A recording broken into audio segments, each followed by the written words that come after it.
We just talked to your chairman and he used 2 words to sum up tonight: so proud.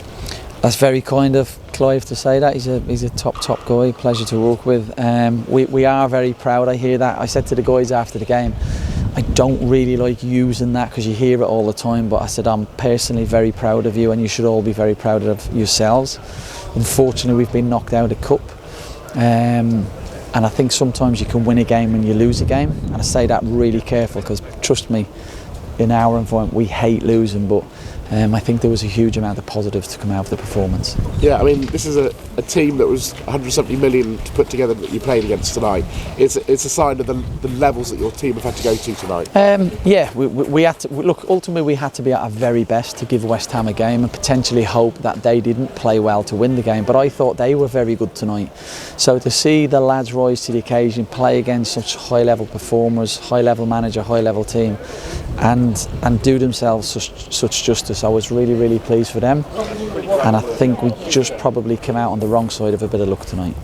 You said to me yesterday, Fabianski, or maybe it was today, it was Fabianski's a good keeper. Hackett, Dylan Duffy. Yeah, he was awesome. He is top. I mean, we know that from his career. And what I'm pleased about was we made him work tonight, and we made him prove to us what a top keeper he was, as opposed to a night where he's had a quiet night. So really pleased for that. And maybe on another day, one of them might have nestled in the net. And I think I'm right in saying you had more shots on target and more attempts on goal than they did. Yeah. Well, to answer your question, yes.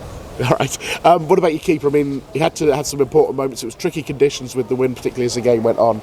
But I think it was Ings he made a double save against in the first half. Yeah, look, the club, I've got to give huge amount of credit. They've had some outstanding keepers before my time here, and they continue to do that.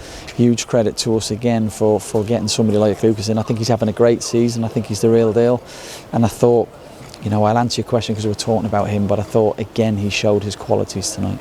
And your 2 Ethans in midfield, it makes it easy to shout at them, but they dovetail beautifully, don't they? Of course you've got excellent players like, Teddy and obviously Ali as well, but they dovetail well. Yeah, we're very lucky with both Ethans, and you've hit the nail on the head in Teddy and Alistair. We've got two outstanding players as well, but one thing I always say to players is when you're wearing the jersey, make sure the guy on the bench is looking at you thinking, okay, I get it. And they've been doing that week in, week out. I can't think of a game this year that we've played where we've looked at another midfield and thought we would play them ahead of our players, and I thought they evidenced that again tonight.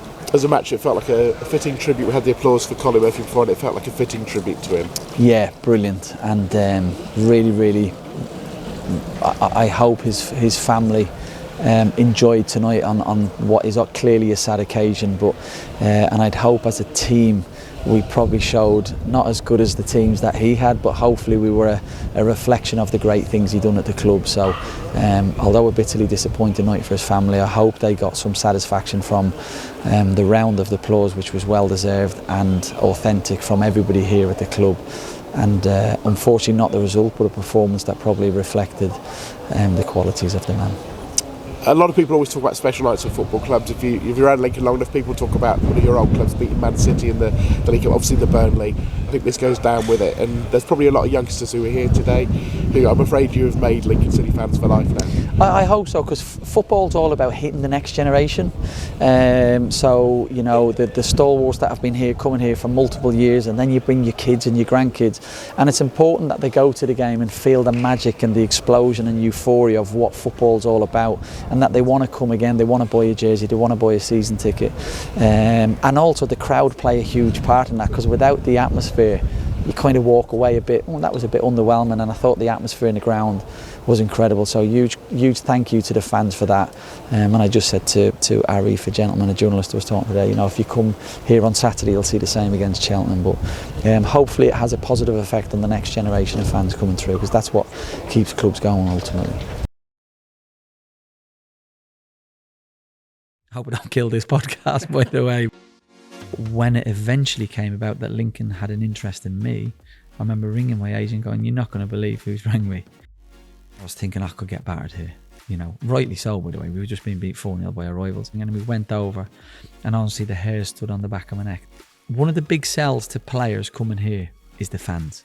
If you keep changing your manager or whoever it is every 5 minutes, well, how do you know if it works? You've not given it time. You don't watch a movie and after 20 minutes go, this is rubbish.